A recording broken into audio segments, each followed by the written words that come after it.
I remember watching Heartstopper the first year it came out, and my chest like physically aching.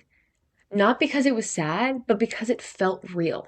Have you ever noticed how sometimes queer romances in movies and TV shows hit harder than straight ones?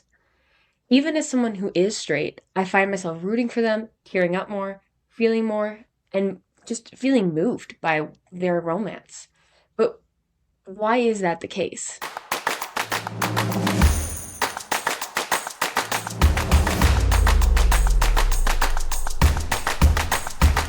You're listening to Fed Up and Figuring It Out, unpacking politics, culture, and global power. If you've ever thought, why does this all feel like bullshit? You're in the right place. I'm your host, Prim and Yo. As always, all things referenced throughout this episode will be in this episode's description. Before we get started, don't forget to subscribe and give this video a big thumbs up. If you're anything like me, I'm sure you locked onto heated rivalry this year and found it more compelling than most straight relationships we see on TV today. Even if you're not gay. Like, it was just such an amazing story. And so many people who were not a part of the LGBTQ plus community loved it. So today we're exploring why queer love feels more authentic, more earned, and more emotionally compelling for listeners and audiences. Not because it's inherently better, but because it represents vulnerability, defiance, and choice in a world that doesn't always make that easy. Before we dive into really why we find queer romances maybe more emotionally compelling in some cases, we're going to first talk about what it means to be queer. And it's not just someone of one sex loving someone of the same sex. It is love that exists outside concepts of heteronormativity. So in Canada, the queer community is broadly defined by a couple letters, and we'll just quickly go through them because I don't want anyone to get overly complicated. 2S, which means two spirits, an Indigenous only identity. L means lesbian, so women with women. Gay means guy with guy. B, which means bisexual, which means you like two genders, typically a man and a woman. T, transgender, means you are transitioning from a different gender to another gender. Q, broadly means queer. Some people just prefer the term queer and not definitively putting themselves in one of these letters. There's a plus. So there's a bunch of different identities, and I don't want you guys to get caught up in all the specifications and being like, oh, that's too rigid. That's fair. If you're like, it's too rigid, you're more than welcome to be like, queer. That's fine. Most people are fine with that.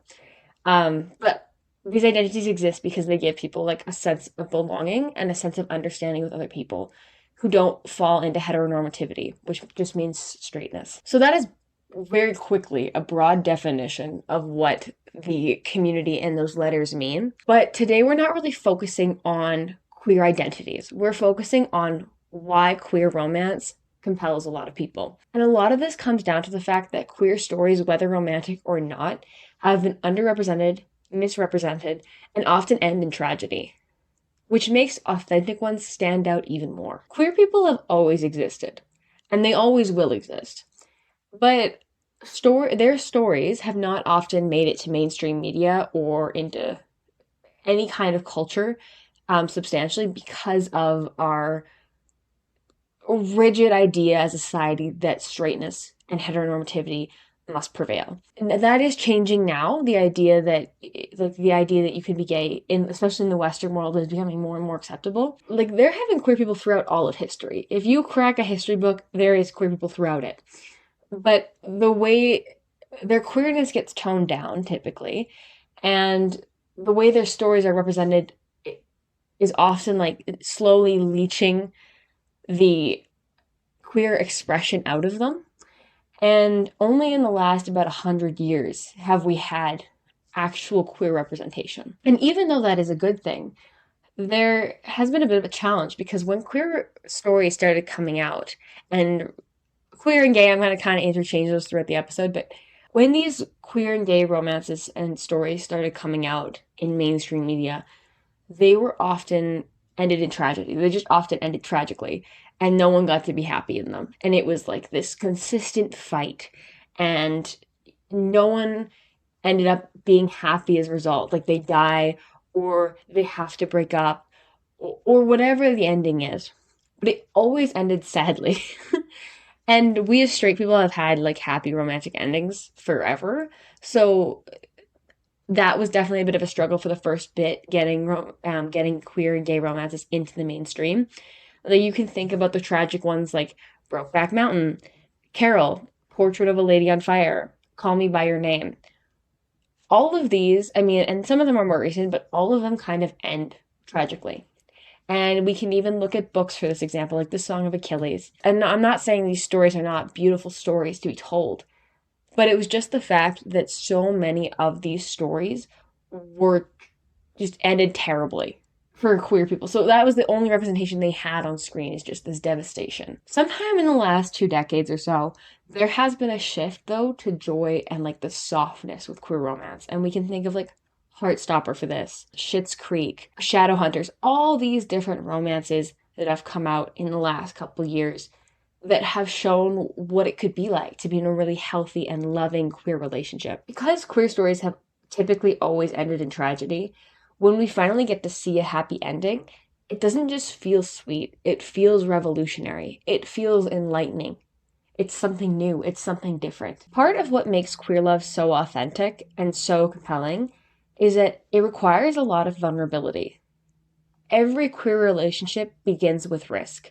Either it's coming out, navigating family, friends, religion, general public, and all of that judgment is put on this person who is like, if I choose to go into this relationship with someone and I choose to go outside of the heteronormativity that persists in our society, that takes a lot of vulnerability. It takes a lot of courage right off the bat for that relationship to even get started. There's also a lot of intentionality with these relationships. You typically just don't fall into queer love. You have to fight for it. You have to accept that you are queer in your own life. You have to accept that people might not love you anymore because of it. And then you have to accept that this is the person you want to be with regardless of the risk. And that takes a lot of intentional choice. It makes the relationship feel deliberate and chosen. There's also emotional honesty is a big part of queer relationships as well. When someone falls in love with someone despite the fear and backlash, it's raw and it's genuine. Queer relationships on screen often have a lot of communication and emotional vulnerability from both participants, making it an enviable level of honesty and clarity. You have to be honest, which kind of ties back into the vulnerability and intentionality aspect of this. There's also a very significant contrast between queer relationships and straight relationships on screen. Straight love stories often have social permission and familiarity. They can still be powerful in many ways, but they don't have to earn acceptance and choose the person they love in the same way. Like, they don't have to risk it all to be with someone they love. And that's not to say that there's not amazing straight romances on screen. Like, there's one I really like right now. It's in the show Nobody Wants This, and it's Noah and Joanne. And you can see them really try to deal with this relationship that's developing, and they have to have really honest and emotional and vulnerable conversations. Because in the show, Noah is Jewish, and he works for one of the synagogues, and Joanne is not. And so they have to consistently navigate that within their relationship. And it's just so profound and so moving in so many ways, that show. Like, how deep is the story willing to go into their emotions, and how much do they care about each other? And I think a lot of time straight romances on screen are just assumed, but when writers and actors and actresses really go into the characters and make that and flesh that out, straight romances can be just as compelling as queer romances. Part of the reason that people really love to see gay romance and different stories being told on screen is that for the longest time, romance came with instruction manual. It was one man, one woman, a white dress, mild to medium resentment. Hello, Rachel and Ross, honestly, for that. But queer couples never got that script. Or rather, they were handed a version that said, this doesn't apply to you, good luck, figure it out, kind of thing. And so what do? They innovated. They questioned assumptions that straight people didn't even know they had. In my research, one article said, quote, queer relationships are reshaping the romantic landscape, not just for themselves, but for everyone who's tired of love stories that follow a manual and feel stagnant. End quote. In my life, witnessing the vulnerable relationships that develop on screen in queer relationships made me really think about what I want in a relationship too. Because it gave me an opportunity to be like, okay, what do I want from a partner? And I love so much that they have, like, so much of the romance is courageous and impactful. And if you can feel it when they talk to each other. You can feel it in the actor and actresses' voices. You can feel it in their emotion, their actions. And it made me realize that I want a partner, a companion who I know I will struggle with, but will find a way through it. Things come up in life. Things always come up in life. And you have to decide if you're going to hold out with that person. And part of that requires vulnerability and clarity. For example, like queer relationships right off the bat have to accept that this might be a bit of a struggle. And this is something that they want. They want this person. And they're going to do what they have to do to be with that person. That is not the same thing with straight relationships. It's kind of like, yes, it is a vulnerable choice to be in a relationship, regardless if you're queer or straight. But the emotional backlash of that is not the same. The societal backlash from that is not the same. And watching someone choose someone, despite the heteronormative script that's been laid out, tells me that they have a strong foundation already.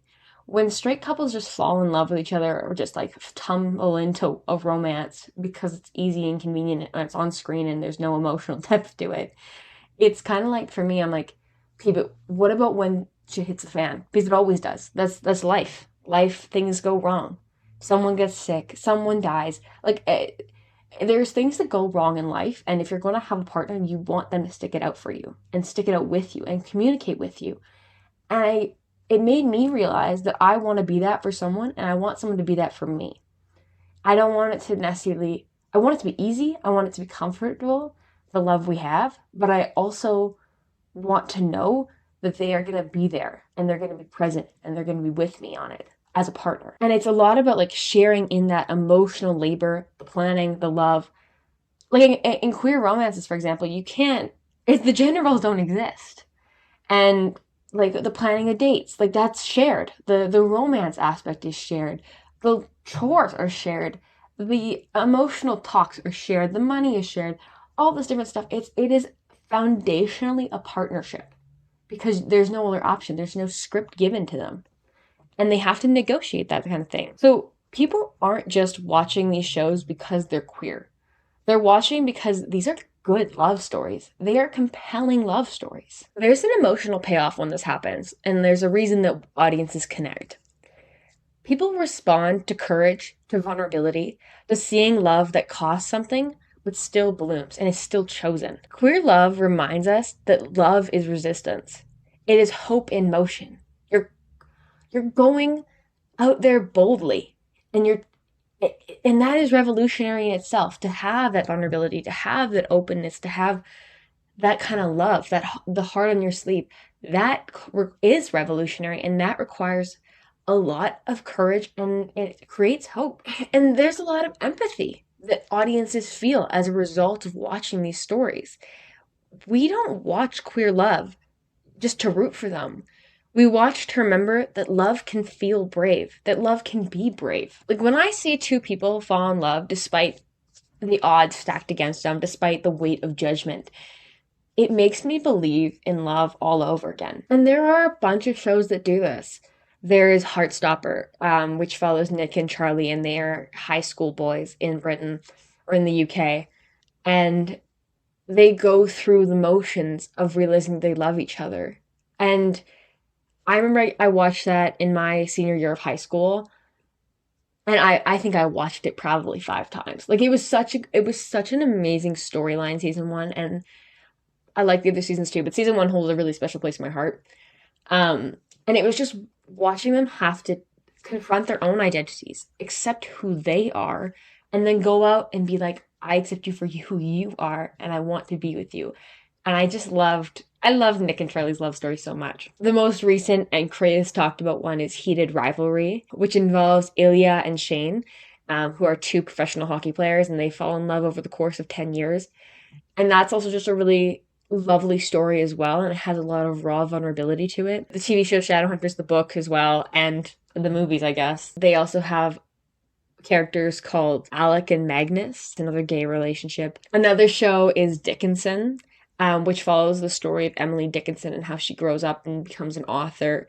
And Haley Steinfeld plays Emily. And in the show, it shows that Emily Dickinson is in love with her best friend. If you're more into animated stuff, there's Caitlin and Vi and Arcane. And there's one show that gets talked about a lot when it comes to queer stories in the last 5-10 years, and that would be Brooklyn Nine-Nine, which includes Holt and Kevin, and they are a gay relationship on the show. And another one of the detectives, Rosa Diaz, comes out as bisexual later in seasons. And it kind of shows what it is like to be queer in today's day and age in like a Western democracy. And I just think that all of those shows are such beautiful representations of what it means to have a compelling and deep love story. Going back to Heated Rivalry for a quick second, because it is the talk of the town. A major section of Heated Rivalry's fan base and viewers are straight women. And there is gay sex, I will admit that. But there is so much more to it than just that. And there is so much more vulnerability to it than just that. But the question was coming up, they're like, why are so many straight women watching this gay hockey show? Like, what is it about this show? Because there is a lot of phenomenal women in the show, but there's no women in relationships really in the show. Even the actors who play the two characters, Ilya and Shane, talk about this. The show was produced in Canada, and so CBC released an article on this, on why women found the show so appealing. Toronto-based pop culture writer Catherine Singh says even though Heated Rivalry doesn't exactly cater to women, the romance between the two hockey stars has elements that are missing from heterosexual relationships seen on screen. In shows like Euphoria and Game of Thrones, women are often portrayed through the male gaze, especially in sex scenes, and degraded to almost like objects in many ways. And women are so sick of seeing themselves through the male gaze, like feeling themselves not as an active participant, but as the object on screen. And often queer romance and especially Heated Rivalry kind of throw that out in a lot of ways. Another factor that ties into how strong this fan base is for straight women is that because Shane and Ilya, in their relationship, you see the equality on display. Again, like the gender roles are not assumed, and they have to both work at it to make the relationship work and to make it even feasible. So there's like an equality aspect to that. Singh says, quote, just this idea of seeing two people on screen, both going into this relationship and getting what they want equally from it. I think that's something that's often missing from what you see on screen when it comes to heterosexual relationships and intimacy. End quote. A lot of this intimacy and what people are missing when it comes to heterosexual relationships on screen. Between Shane and Ilya, there is this romantic fiction. Like, there's a yearning, there's a tenderness to it, there's a suspense to it. It's a will they, won't they, and it's like this loving tension between them where it's like, is this something they want? And I think a lot of the time straight romances, they just don't have that kind of longing, that yearning, or that tension develop, because it's just like, well, why wouldn't they end up together, right? And women often really love to see a yearner. I'm not gonna lie, we do love a yearner. So it's it is that aspect as well that really makes women want to watch these shows. In these shows as well, love is a choice in these romances, not just a fall and see what happens situation. Love shouldn't be something you fall for just because it's easy. It shouldn't be fallen into necessarily, but chosen. People who just fall in love, if they last, that's kudos to them, that's amazing. But being chosen is more important, and deliberately being chosen and choosing someone is more important, because that is how you have a strong foundation to start with. Gay and queer romances are designed, they're not the default. Often characters in these relationships hold regular relationship check-ins. They have regular commitment, like it's a committed act. They're also exploring what choosing love means. Like, what does it mean for emotional labor, accountability, persistence through difficulty? Like, what do these things mean to these characters? And you see them work through that. Because when they make this choice, it's not, you're right, it's not a forever choice to be with that person. You're not saying I do right off the bat when you get in a relationship. But you are saying I am willing to risk things and risk judgment to be with you. And that is a very courageous thing to do. And an inspiring thing to watch. When you're in a queer relationship, there is no default script. There's no cultural blueprint.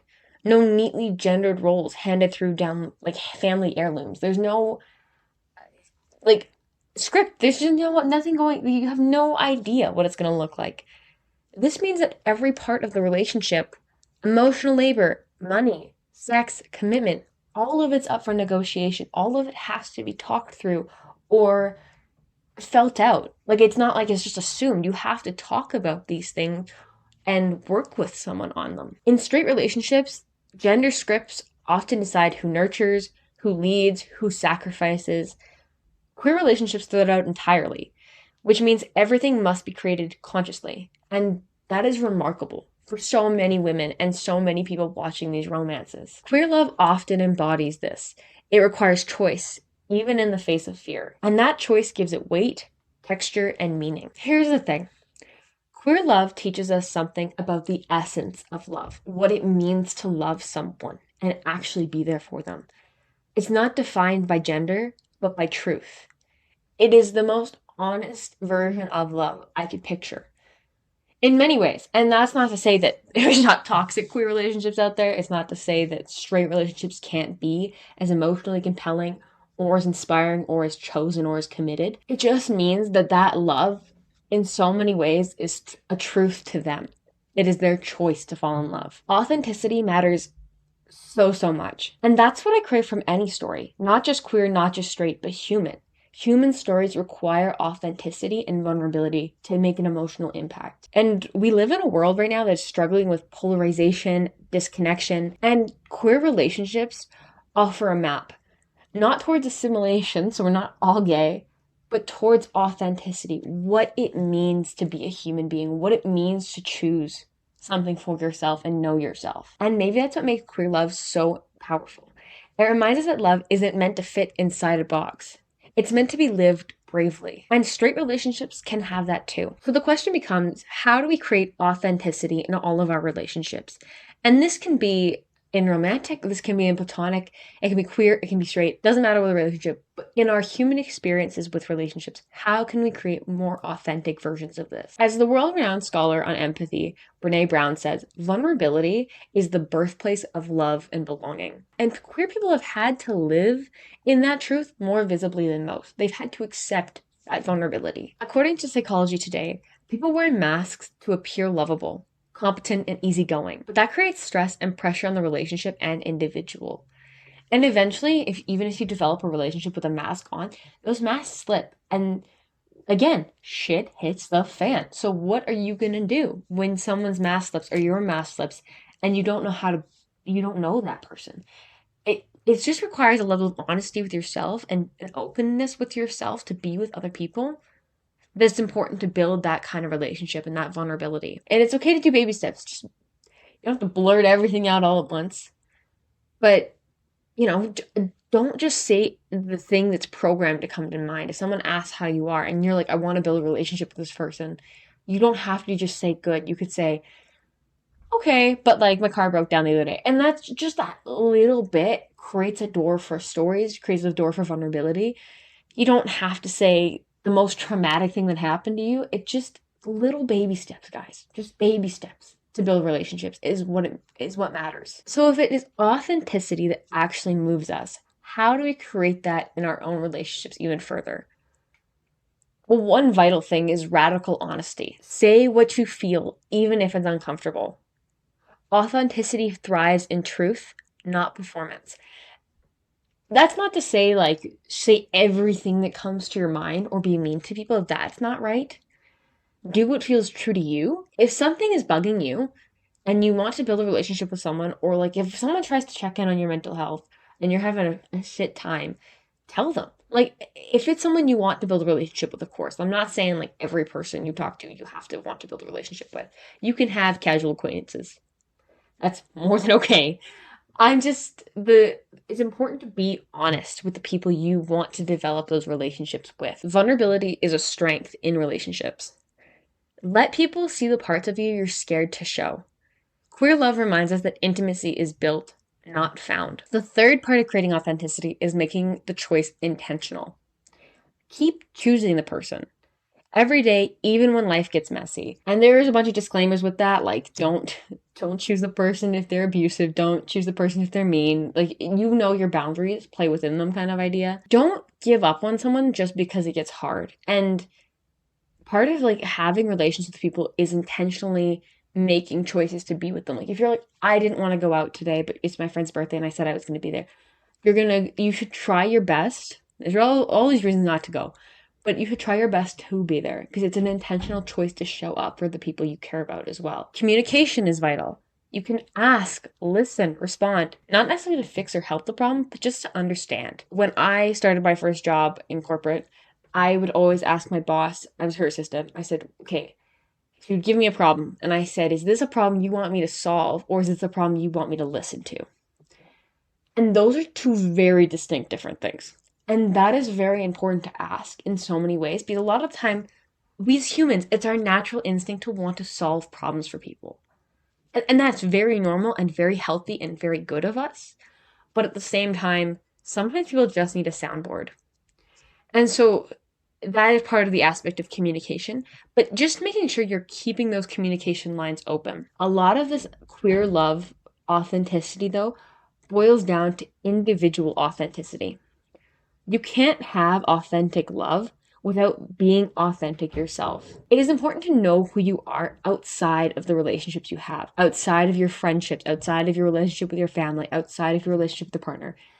It is important to have an idea of who you are. That is a big daunting task for every human being. Like no one knows 100% who they are, and we're all growing up and we're all becoming who we are. And people change. Everyone changes. Like that is another big aspect of this. But it is being okay with who you are and living authentically through that lens that is so vital for these relationships to thrive. Authenticity invites the real intimacy into relationships. It's the courage to be seen that transforms relationships from surface level to deeply fulfilling. When we can be open and honest with ourselves, this makes it an excellent opportunity to build a healthy relationship. Creating authenticity isn't about perfection or constant emotional intensity. It's about being real again and again, even when it's difficult. When we celebrate queer love, we're celebrating human love. That's brave, chosen, and unapologetic. So I'll leave you with this. How has queer romance shaped how you view love and approach relationships? Thanks for tuning in. If you had an aha moment or just enjoyed hanging out with me, pass this episode along, tag a friend, drop a quick review, and let's keep chatting over on Instagram. Sharing is caring and it helps this podcast grow. I'll see you in the next episode.